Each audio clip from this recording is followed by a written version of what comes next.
It is going to take nearly 2,000 delegates for Kamala Harris to become the Democratic nominee for president. Good evening, I'm Mark Kiesling. And I'm Brooke Slyer. President Biden had more than half the delegates needed to win the nomination, but his resignation yesterday put those delegates into question. News 3's Paul Wilcoxon looks into what's at stake at next month's convention.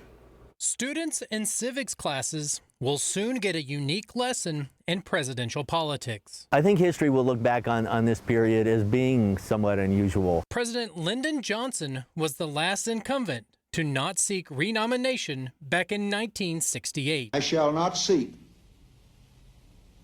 and I will not accept the nomination of my party for another term as your president. We've seen sitting presidents decide not to seek re-election. We saw that with Harry Truman in 1952, with Lyndon Johnson in 1968.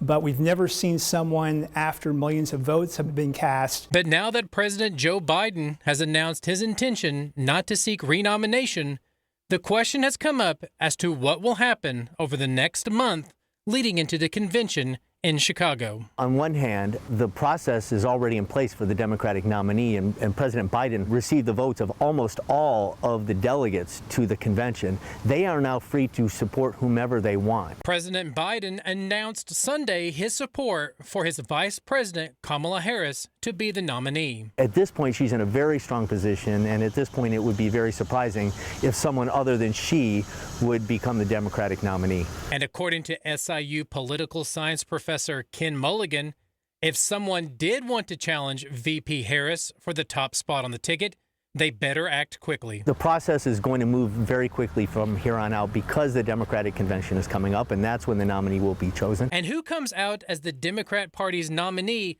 could impact voters come this November. I don't feel